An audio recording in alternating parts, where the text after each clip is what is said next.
don't focus so strongly on your download numbers now, because you need to get better at what you're doing, and you have to have quality content out there consistently in order for an audience to gravitate towards you. And until you focus on that, you're not going to get any better, or you're not going to see any results.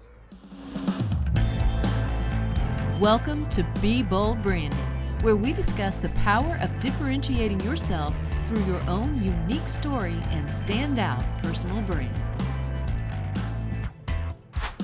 Greetings, business stars. As entrepreneurs, you know your business will not grow if you don't market yourself. In other words, you've got to put your brand out there. And one of the most effective ways to do this today is through podcasts. That's why we're talking with Jason Cercone today. He's the founder of Cercone Consulting, where he helps people like you get better at their skill sets so they can promote their brands and establish their authority as a value-driven podcast guest. Today, you're going to learn Jason's personal story and how his brand and story played a part in his success as he shares his journey with us and why he does what he does. And now we'd like to welcome Jason to Be Bold Branding. Hello, sir. Thank you for being on our show today. Thank you, Michael. Thank you, Tanya. It is a pleasure to be here with both of you today. The pleasure is ours. You are a fellow Steelers fan from Pittsburgh, Pennsylvania. I'm also a Steelers fan. And I used to consult Froggy Radio up in that area, which my understanding is they're not called Froggy Radio anymore, but that was one of the media accounts that I consulted back in my consulting days. It was a lot of fun. Pittsburgh's a blast. We have a lot going on here. Yeah, I don't want to speak out of turn. I'm pretty sure it's not called Froggy Radio anymore. I believe they changed their name to something else. But if I'm speaking out of turn, I absolutely apologize. Hey, no worries. Look, either way, they are or were fantastic. And here's the cool thing that a lot of you may have noticed is on The Office, there are Froggy Radio bumper stickers in view on the show The Office. Yes. There's Froggy Radio stickers, bumper stickers, like on filing cabinets or something throughout The Office. Yeah. So there's a little Office trivia for you guys. Yeah, and a little bit of Tanya branding history too. So. That's right. That's right. that is a tremendous observation too. Yeah, I noticed that. It's like, hey, wait a minute, stop that. I consulted them. I know that bumper sticker. And our son loves The Office, so I've seen every episode. Well, since we've gone off script, I'm going off script also. Is this the same people that told you not to listen, told the salespeople don't listen to her? She's just our consultant. It sort of is, yes. Froggy, I love you guys. But yeah, I was a consultant there for a little while. And as consultants and coaches and so forth in our lives, we have some very interesting stories. And that was one of them. Yep. I came in and I had this whole game plan, and general manager said to one of the guys that I was working with hand in hand, he said, hey, don't do that. Don't listen to her. She's just our consultant. Takeaway number one, folks. If you can't listen to your consultant, don't use that consultant. Like, I don't know. But it's also proof that it doesn't really matter sometimes how great that brand is. You're just going to run into some crazy stuff that. That's true. It's so funny. I don't know how unknown this fact is, but the Big Mac, maybe one of America's most popular sandwiches, was named by a secretary. So why aren't we listening to everybody who might have some value to provide? Thank you. Absolutely. I like well, you're gonna love this guest, guys. Yeah. Okay, so let's get on with your story, Jason. All right, let's do it. So, was there a specific event in your life or a specific person in your life that shaped who you are today and resulted in what you're doing right now? I have to give credit to my parents. They were not entrepreneurs. They both had just 40-hour week jobs, but they worked their asses off. They really instilled strong work ethic in me right from the start. And I can't thank them enough for that, because that's what keeps me going. And I still have their wisdom and tutelage to draw from. I still talk to them all the time about business and ultimately how I can get better at what I do. And, I always look at, I feel thankful, to summarize, because I know a lot of people do not grow up with that kind of environment and that kind of leadership and guidance in their life. And I always feel incredibly fortunate to have that type of fallback and that type of support system to to always draw inspiration from, and it motivates me to keep getting better because I want them to be proud of what I do. And ultimately, I'd like to be able to pay them back someday for everything they've done, if that's even possible, which it's probably not, but it's a lofty goal that I am very, very anxious to obtain. It's a great goal. And you send me goal. your mom and dad's email addresses. I'm going to make sure they get this episode. Exactly. Yeah. I know they're proud of you. I know they're very proud. So tell us a little bit about Cercone Consulting and like how you came to do what you're doing right now. Yeah, I have been doing what I do now for the past couple years. I started a craft beer advocacy blog back in 2014 called Breaking Brews. And that morphed into me working with some bars and some restaurants and breweries here in Pittsburgh, ultimately helping them to promote their events and place their products in different bars if it was on the brewery side. And business was going very well. But in the midst of all that, I started podcasting, really fell in love with the medium, wanted to do more with it, and came into 2020 with this mindset, because I do this every year. I analyze the past year, start asking myself some questions to prepare for the next year. And coming into 2020, I had just turned 40 years old. And the question I asked myself was, can you be doing this when you're 65? And I started thinking about the activities that I was doing on a daily basis. And the answer was no. This is going to be really hard to maintain long term. Obviously, I'd like to retire well before then, but that's a story for another day. But I started thinking about what are elements of this business that I'm building that really stand out and can really carry me for the long term. And the one element that stood out was podcasting. I had built my own show. I had developed a skill set with podcasting. I was enjoying it. I was helping others produce their own shows. And I realized that this was probably the better path to take. That was in January. Fast forward to March of 2020. And I'm sure we don't have to have a massive history lesson on what happened then. But when the world changed, thanks to COVID-19, all the bars and all the breweries were shut down. And every one of them basically was going to cut ties with me. And I had to get very creative with how I stayed employed to carry me through that time frame. And I did. And we were able to work out some working arrangements that worked for all of us and continued to get their products out there where we could. But it allowed me at that same time to start looking at how am I going to make this transition? And I'm going to go into podcasting full time. And that was really when I did it. I just said, okay, I'm going to start focusing the content that I produce, direct it right towards podcasting and helping others build their shows. And then that morphed into, what about the guest side of this? Do I want to start helping people get booked on shows? And then I did that. And in doing that, what I learned was people can really learn a lot and gain a lot from being a guest on other podcasts. But there's a system that they should be following and really a method to the madness in order to get the results they need to serve them and their brand. That's where I threw all my attention and said, this is what I'm going to do. I'm going all in on helping people understand the power of this platform, ultimately how they can build their brand being a value-driven podcast guest. I love it.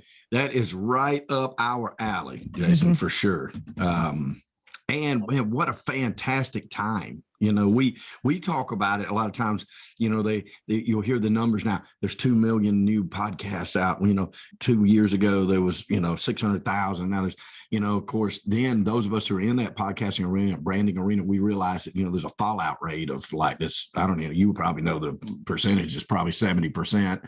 And then, so it's still such an emerging market, wouldn't you say? It's still such a great opportunity for people. Oh, gosh, without a question, Michael. I mean, there is so much that we still have not tapped into with the podcast space yet. One of the big things that I keep telling people is don't focus so strongly on your download numbers now, because you need to get better at what you're doing, and you have to have quality content out there consistently in order for an audience to gravitate towards you. And until you focus on that, you're not going to get any better, or you're not going to see any results. And so many people walk away from their podcasts so early because they don't feel like they have enough downloads. They don't have enough people listening. Right. And whenever I get someone that asks me that, the first question I ask is, well, what's enough? What's the number that you're looking for? They don't really have an answer for that. I would say 99 times out of 100, no one has had a number that they're striving for. They just think that they need more. Because whatever guru along the way said that the more downloads you get, the more opportunities you get. Yeah, that may work in regards to advertising, but if you're not putting value out there, you never put yourself in a position to get to that point. Because when people tune into a bad podcast, what do? They turn it off because it's not valuable. It's not serving the purpose they want it to. So you have to be thinking on that level at all times. And when you do, you get better at your skill set, because the more and more you're doing this, you develop a voice, you find your voice, and then you can project your message in a confident fashion. And that's going to ring through that microphone and ultimately make people want more from you. You can do that as you host your own show and as you appear as a guest on another show that has an established audience. And that's part of that method to the madness. When you're finding shows that are in your space, you can build your brand by communicating with a new audience every single time you make a guest appearance. It's so powerful and offers so many advantages. It's hugely powerful. And I do want to say about that, when internet first came along and people were saying, well, we need to get impressions. And it's like, I don't care about impressing 50,000 people. I care about talking to 15 that want to do business with me. Deal with. Right. So there's the impact that you want to make to the right people. And that's where we came up with our saying that, you don't just need people to know you exist. You need the right people to know why you exist. For sure. And there's a big difference with that. Now, I like your thought process because we're the same way. You know, it's somebody quantified it. And I was talking about this the other day and I cannot remember who it was. It was a social media post that showed so many different people in one room. Is that what you're thinking of? No, it was somebody, well, maybe, but it was somebody that literally said it, but I'll quote them. And then if y'all hear this, you know, shoot me an email and I'll give you the kudos for it. But they said, look, you know, everybody wants to talk about how many likes you got, or how many, like in podcasts, how many downloads you got, or how many people shared your post, or whatever this might be. And they think it needs to be like some kind of hundreds of thousands, and they got to have this. But if those of us who are on the street selling something, you know, like she used to sell vacuum cleaners, I still sell real estate, you know, you went door to door with selling yourself, right, you know, to breweries and stuff like that. So any of us know that if you could get 10 people to just listen to your pitch, would that not be a successful day? That'd be an unbelievably successful day. But for some reason, when we start talking social media and podcasting, we think if we don't put it on there and automatically 1,000 people downloaded it and thought we were a star, that we can't become one. And that's definitely a mindset shift that people have to get a hold of. You know, I would say if I could get 10 people in here that wanted to commit in the next 6 months to buy a house, I'd talk to them all day. 100%. You have to have that mindset coming into it. If you launch a podcast with anything other than that mindset, you're not going to go far. You're going to be one of those episodes or one of those podcasts that fades away because you just don't have the commitment to your project that you need to have. This is how I tell everybody. And it's really along those same lines as what you just laid out, Michael. If you had 50 downloads on your podcast and you're upset about that because that supposedly isn't enough, if those same 50 people showed up in your living room for a party, would you throw a terrible party and not have cocktails and not have drinks and not be social and talk with those people and get to know them and what they like and what's been happening in their world? Or would you look past all those 50 people that took the time to show up, past them out the door to the hundreds of thousands that haven't found you yet? No, you'd be putting all your attention on the people that were in front of you. So you have to start thinking about that with your podcast, because when you focus on those 50 people that have already shown up and said, I love what you're doing, the content you're producing is for me, I'm here for it. The more you keep giving them value, the more those 50 people are going to turn around to a colleague and say, you got to listen to Michael and Tanya's podcast. This is awesome stuff. When those 50 do it, now you got 100 listeners. You just doubled your audience. And then the exponential growth kicks in and you're off to the races. You're creating 50 soldiers. Right. Exactly. You know, it's a way to think about it, to go out and espouse, you know, your beliefs and, you know, talk about what you do and why you do it. Yeah, exactly right. So something that struck me that we resonate with as well is, you know, why do most guest pitches and presentations just flat out suck?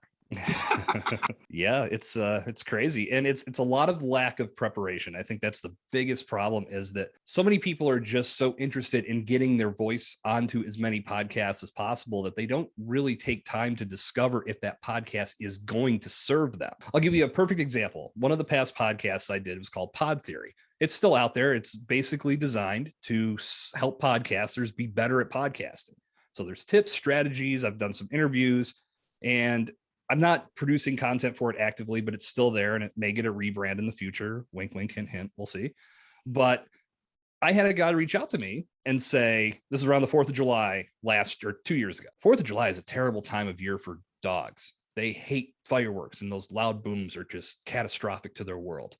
I'd like to come on your podcast and talk to your audience all about this. I don't have a podcast that's geared towards pet owners, towards pet care. It's a podcast about podcasts. So why would you be able to provide value for my audience with that message?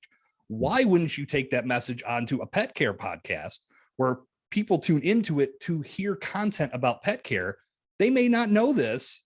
You're going to have a better opportunity to provide impact and value when you do that. But so many people are just throwing cooked spaghetti at the wall to see what sticks, right? Reaching out to 50 podcasts a day and hoping one responds, that they're not taking time to really put value behind anything they're doing, from their presentation and then ultimately to their correspondence. Yes. So the biggest reason I feel that lack of preparation plays a role is because they're just trying to get as much exposure as possible, as fast as possible, without actually listening to a show to see if there's valuable content that resonates with them and also exists in their world, to where I could reach out and say, you know, Mr. Podcast Host, I just listened to episode 53 of your show about X, Y, and Z. It was phenomenal stuff. I love that conversation. In fact, I work with clients in this same space. I've shared this episode with 3 or 4 of them already, and they loved it too.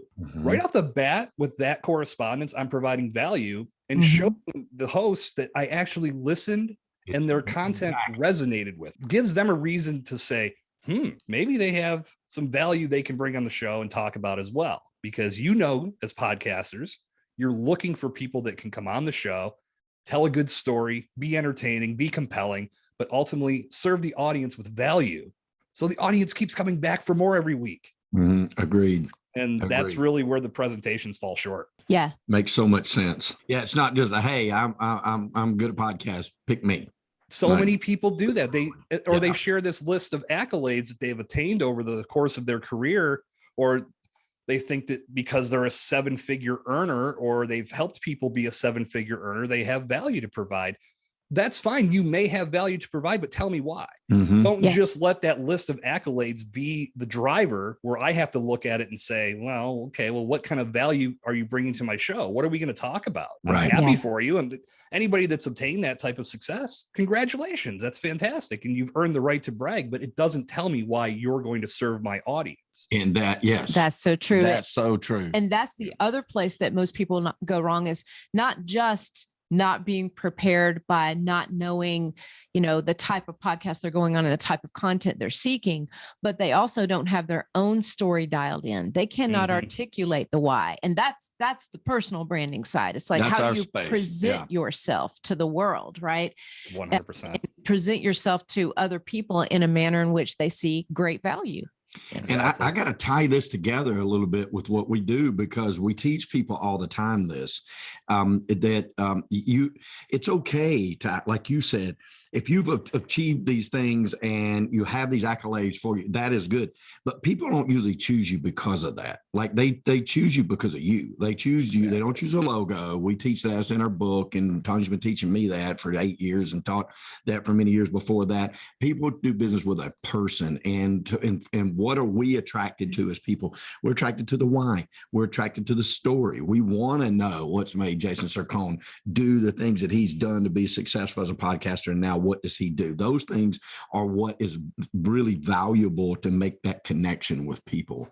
Not just I've done X amount, or I've sold X amount, or something like that. We have it on our website, on my website. My success in the real estate business, especially during REO days, is very important, only to say, in fact, we say it on our website, why is this important to you, the customer, right? Because it's not because of me bragging on how much I've done. It has to do with that experience level being valuable to you. And that's where you got to get across to people. The story behind why you do the things you do is so valuable, so valuable. I could not agree more. And if you go look at the About section on my website, where I tell my story of my professional path, I tell that story because it's the authentic truth.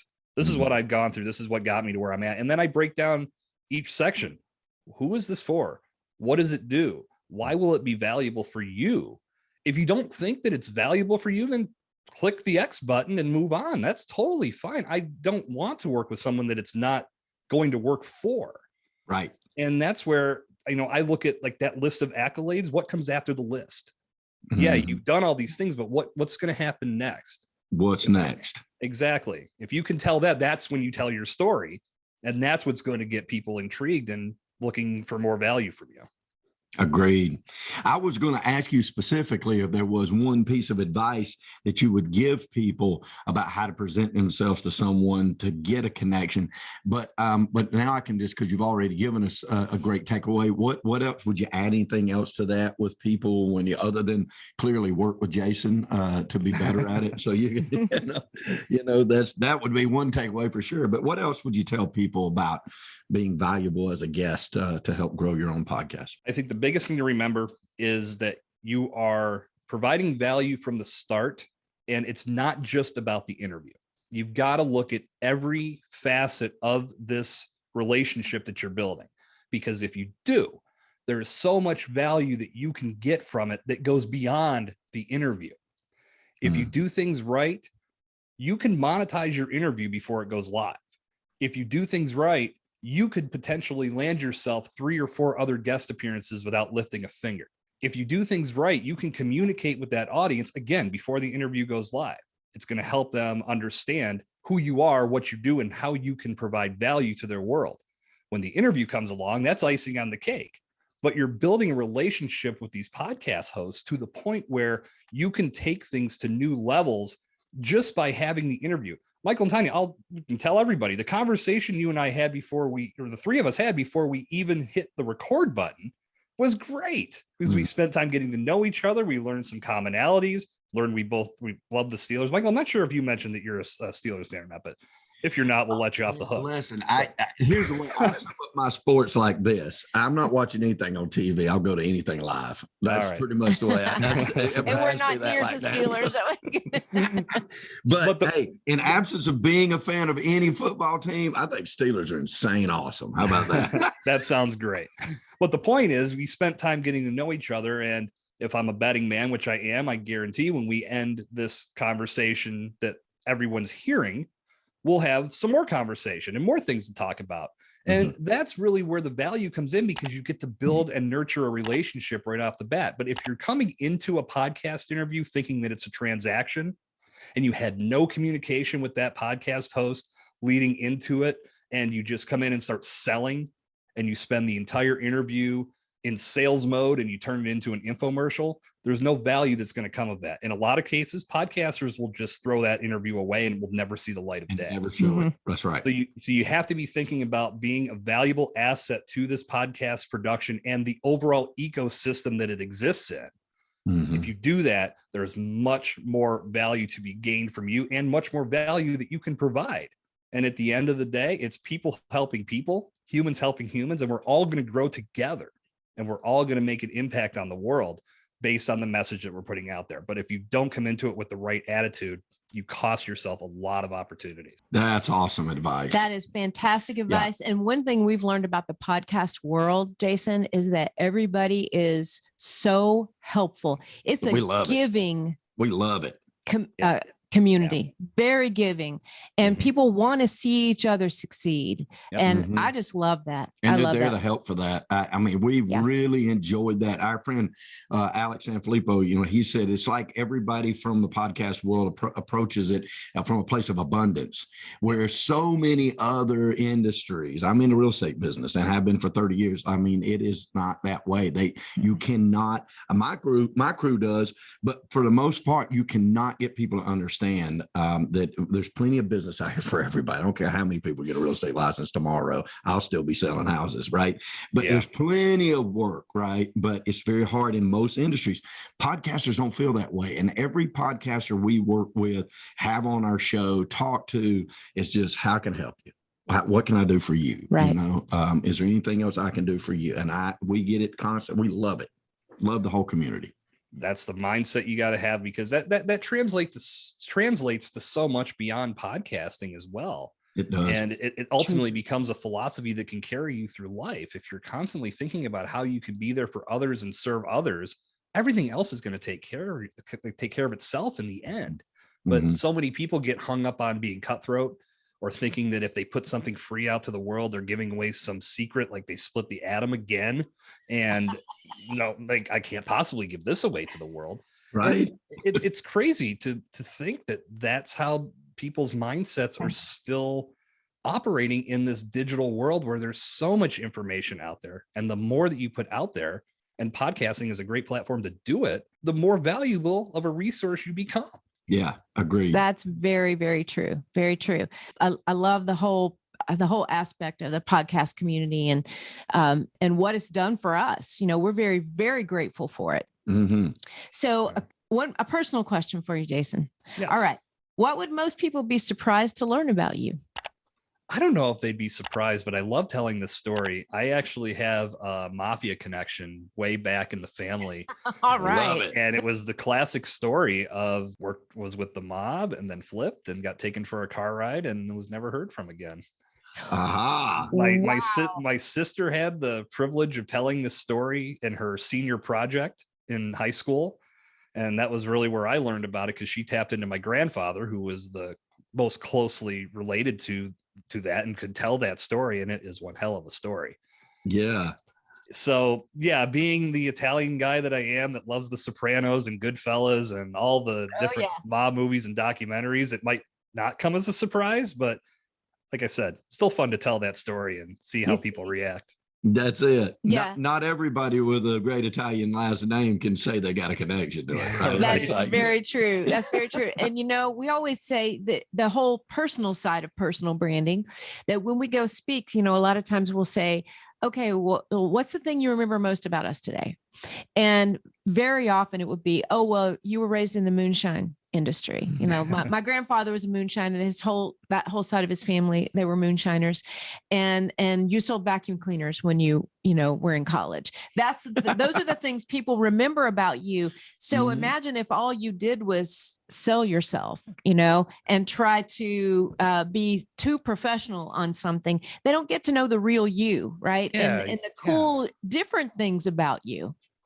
You have to be relatable in that respect, because no matter what you've accomplished or what you do, you're human. Like, I know that the first paragraph of my bio on my media kit that I send out to podcasters when I'm looking to join them to collaborate, I know I mentioned what I do, but I also put that I'm a connoisseur of steak and chicken wings. I love a good glass of bourbon and a cigar. I like to golf. I obsess over my fantasy football lineups at that time of year. Like, these are all things that, I don't just do podcast consulting and podcast coaching. I also have a life outside of this, and it makes me who I am. And a lot of people can relate to that. And you should never be afraid to tell your authentic story, because it's who you are. It's what's made you who you are today. And there's a lot to be drawn from that people can say, yep, that really hits home with me, because I went through something like that.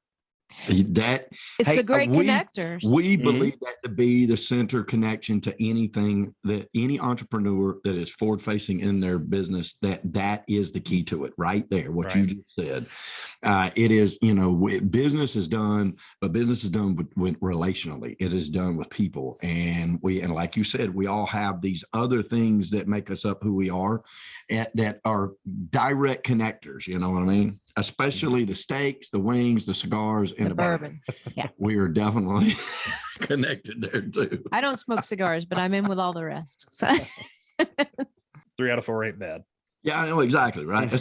She doesn't mind being around it, so that's good. It helps me. So, okay, listen, Jason, we're going to ask you 5 important questions about your personal brand. Okay, and we do it sort of Jay Leno style. It's 5, 4, 3, 2, 1, down to the one we think is the most important. All right. So here we go. You ready? Let's do it. All right, number 5. Who do you serve? So specifically, who are your ideal customers? I work with professionals and entrepreneurs that are looking to make an impact with their brand, but looking for an innovative way to do it. And when I say innovative, I mean actually taking the time to learn a skill set that's going to not only serve them as a podcast guest, but serve them in other elements of their brand building initiatives. And in saying that, I'm not naive. I know there are some people that just don't want to learn that skill set. They're going to try to find shortcuts. That's why anybody I work with, it requires a consultation first, because we have to nip these things in the bud. So I would say ideally I look for entrepreneurs that are either established or getting their start, right? I mean, it could go either way, but ultimately it's someone that's thinking on a different level about how they can build and how they can get their voice out there. Perfect. All right. Love Question number 4. Exactly how do you serve them? I have a very hands-on approach. And again, if that's something that people can't get on board with, that's okay. I understand completely. I don't believe in fully automating a process when there needs to be human interaction to make it work. So yes, there are elements of my training program that are automated and you work on your own at your own pace, but I keep myself accessible. If you have questions, if you need to connect with me via Slack or email or telephone, you have all of my information and I'm ready to help. And throughout the training program, there are also aspects where we will work together to make sure that we're staying on track and you're learning the skill set that you need. So my best way to serve is to be hands-on and to be in the trenches, because I know I've purchased programs where once you sign that dotted line and you send your money, you never hear from that person again. And that sucks. Mhm. I want to be involved to make sure that they're getting what they paid for. And then that's going to make me better in the way that I present this to future customers and future clients. Yes, couldn't agree with you more. And we're the exact same way. We automate a process, but we're 100% hands-on from start to finish. Yeah, because that's important. That's why they come to you. They want to hear from you. Exactly. Yeah.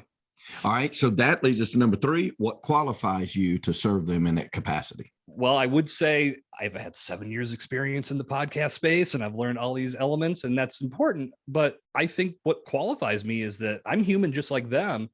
And I have goals to accomplish just like them. And I have a story just like them. And I think there's a lot of commonalities that come together that are going to allow us to build a good working relationship. Because you guys both know, when you're working with somebody, it's not just about the work. You're talking about other elements in your life that make you happy, that serve you as a person. And if you can be, as you said earlier, Michael, forward facing enough to put that out there for someone to grab hold of, your relationship with that person is going to grow at a much more efficient pace, and it's going to allow the working relationship to take care of itself. Mhm. You get to know one another on a personal level, you relate to one another, and you both realize you're in it together to make the best levels of success come to life. Yeah. In a very genuine way. Agreed. Absolutely right. All right. Question number 2. How does it make their life better? I think transformation is the biggest thing everyone has to realize when they're looking at products, looking at services. I should say, if you're selling products and services and you have something out there, it's not just about that product or service.